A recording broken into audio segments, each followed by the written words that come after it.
Hey guys, how's it going? It's me, Captain Energy. Today I'm going to do something I was started a while back called First Steps, and this is going to be for people who are new to Reason. If you're not new to Reason, please do like the video regardless. I'm trying to get these out to help new users understand what they've got their hands on here and how to use it. And I don't think there's a lot of new videos that really do the basics anymore. Most of what's out there is very old. It doesn't even necessarily look like Reason anymore because some of the older skins and whatnot. Anyway, let's get into this here. What we're going to do today is first, this is Reason when you first open it. The first thing you probably want to do is add an instrument. So I'm going to show you how to add an instrument and create your first few notes for that instrument so that you can hear something, and that would be kind of your starter to start making music. First, here we are. You want to add an instrument. Right now, there are no instruments in Reason. You can hear nothing playing. That's because we're in an empty rack. The rack has basically no instruments added. It has some effects, and it's open for us to do whatever we want with. So if we go down here on your left, click Instruments. Okay, be sure we're in the Instruments part of the application. And we'll start with the drum kit. And I'm going to grab the Kong drum designer. This is my favorite drum kit, really, for the most part. And it looks a lot like an MPC. And now if I stop pressing keys here, you can hear that I'm triggering drum samples off of it. And you can see which drum samples are playing. If I wanted to create a basic beat down here, I could hit record and just stop playing.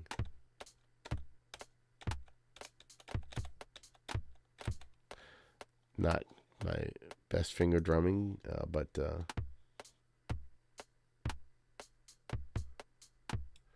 right. That's one way to get your notes in. The other way would be to draw them in. To add notes, we need basically a block to insert them in. So if I go down to where my Kong drum designer is right here on this row, and I double click, I'll get this box here. Now it may not be yellow; it might be a different color on your Reason. It depends. It's they change colors here and there depending what you're doing and which order they're in. If I add another instrument, it would be a different color. Just because to keep things organized. I can make sure that changes to one I like by right-clicking and then go change the clip color right here to whatever I like. So maybe I like my drums to be this orange color. I can do that. Double-click that. And now when you look in here, you'll see the drums that are actually be playable on the drum kit. Okay. My kick drum. If I go up here and I grab my pencil, I can hear any of these by hovering over the word. I go down to the bottom here and I can go to the spot where the note is and I can actually just draw these notes in.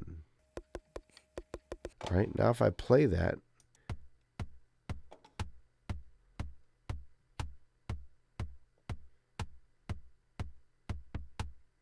and there you go. You can hear the metronome in the background. The metronome is there to guide you. Once you have your drums kind of drawn in, I don't usually use the metronome anymore, except unless I'm doing breaks where there's no metronome or no drums. So I'm going to turn that off just so it doesn't interfere with the sound. And I'll add one more drum in here, just to one more percussion sound, just to kind of give this a little more body. Hit pencil, and I'm just going to go over here. We're going to the closed hi-hat. Okay. Now I've drawn in 4 notes. Why did I stop? I'm going to show you something that's kind of neat. If I grab these 4 notes and hold the control key down, I can just drag them out again and just drop them in wherever they need to go.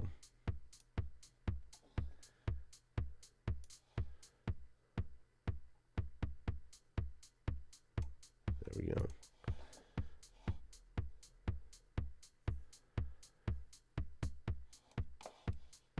All right.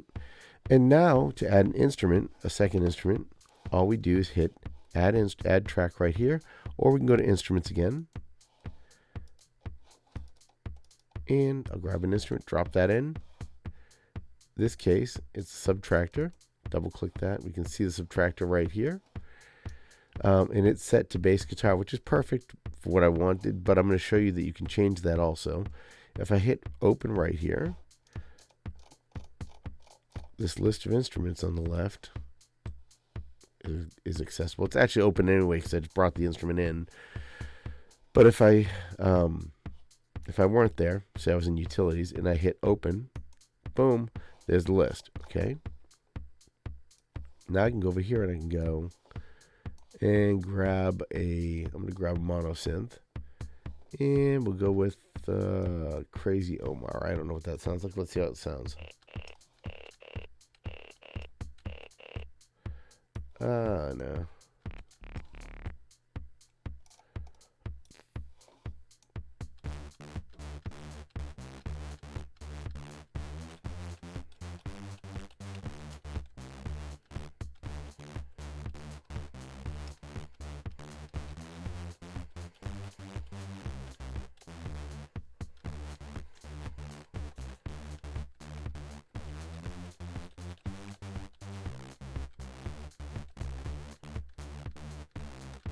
That's me playing. Sorry, the sound is just this.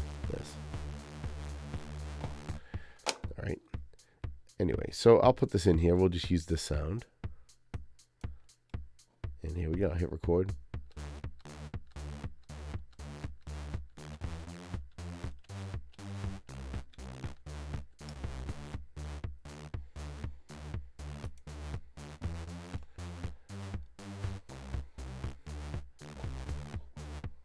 I'm going to hit quantize here.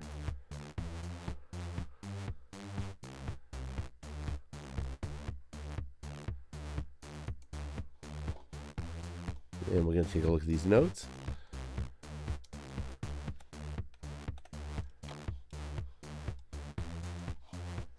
I'm going to change this just so the length is the same for all of them.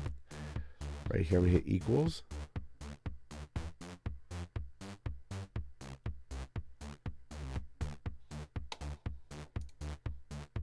And move this guy right.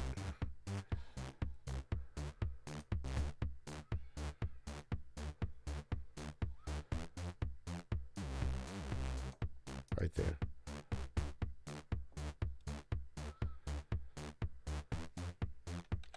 And now I'm going to drag them all so they're 2 notes each.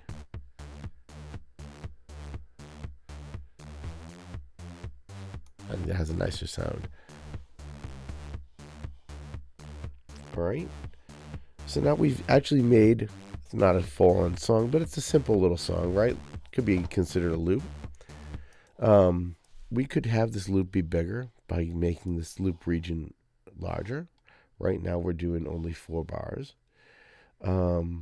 We could, if we wanted to make it 8, I could take this and I could just hit Control C, Control V, and it would dump 2 more in right at the end of those. So now we have an 8-bar loop instead of a 4-bar loop. This whole thing, let me see if I can find the E. When you're making a song, see this right here, this E? This is the end of your actual song. Now, if you export your song, it's going to export this little bit here and then all this empty space. So when you export this, you can export it in 2 ways, as a loop or as a song. If you completed the entire song that you wanted in here, like if this whole thing came out and it was to here, and I was like, okay, I'm gonna add a couple bars to the end of this just for tail. Boom, that's my whole song, right? That's great. But if I don't want the whole song, or if I don't have a whole song and I just have this little loop right here that I want to export, all I have to do is go to File, and I'll go Export Loop as Audio. And now, if I just tell it, there's the loop, boom, there's one, okay, and that should go right out. That should take a couple seconds. Boom, it's out, done. If I want to export the whole song, I can go up here and just hit Export Song as Audio File instead of Loop. And then I just tell it, okay, let's give it a name, hit Song, boom, and now it says, well, how do I want to export it? And I hit, there you go. This will take a minute longer because now it's got to go through all these other bars, render them, and export those. The shorter, the faster, of course. It's the way it is with all computers and everything. Now, one other thing you can do here is, if I go up here and I hit Bounce Mixer Channels, now up here I can say, okay, I want the Kong drum kit, and I want the filthy PWM, which is that's the bass sound I chose, I guess. And now I can tell it I want whatever. I can make some choices here. Okay. I can say from the song start to the song end, which is the big one, or I can say I want just the loop, left to right. This is how you would export your stems. If somebody says, send me stems for a project you're working on, this is where you get them from. So I can say, bounce to new tracks in song, which would take all this and it would make new tracks in the song. Or I can say audio files on disk, which is what I'm going to do. And I will say, put them on as wave, 44 kilohertz, 16-bit stereo. And then I can say, what do I want here? Apply mixer settings. I can tell it to apply all my mixer settings, which depend. If it's a production that's already done, that's what you want. Boom, done like that. If you're trying to just build loops to maybe bring into like your MPC or something else, I would probably do something with normalize and then just say either, if I wanted the effects, I'd say all. If I don't want the effects or any of that, I'd just say none. The signal will be tapped before EQ, dynamics, and other channel settings. But I'm just going to do all for the sake of the demo here. I'm going to hit OK. And now it says, where do you want to put this content? So I tell them to put it in Documents. And we're going to go, we'll call it Stems folder. Okay. So here we are in Stems. And now we wait. And now it's done. If we go over to my Documents folder now, you'll notice I have a few different things. I have the song AIF, which if I open that, sorry, we'll use Wavelab Pro. All right, there we are. You can see that the entire song is here that we have exported. Okay. If I open the loop up here, let's bring this in here. We'll do it. There we go. There's my loop, and the loop is just right there. Boom. There's the end of the loop right there.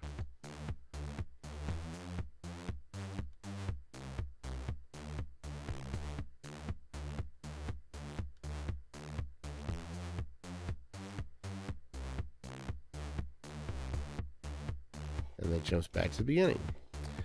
The other thing we did was we exported the stems. So now if we go to that stems folder, stems, there's the bounce. Okay, now it labels them by the instrument name.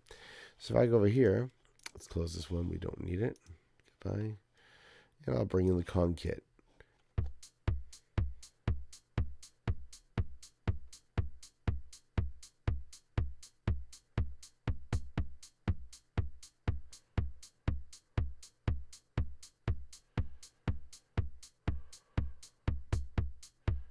There you go. Now this could be exported into something else, used somewhere else. Same thing with the synthesizer we brought in here.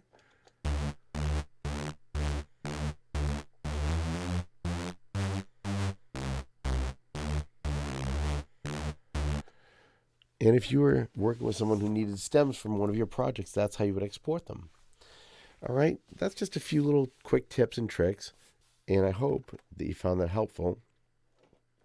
If you did, please like the video and subscribe to the channel, and I will have more videos like this coming up shortly. One of the next couple ones that's going to be coming out is how to record and export automation. So I'll see you guys in the next one. Have an awesome day. Thanks for coming by. Be safe and happy music making. Bye for now.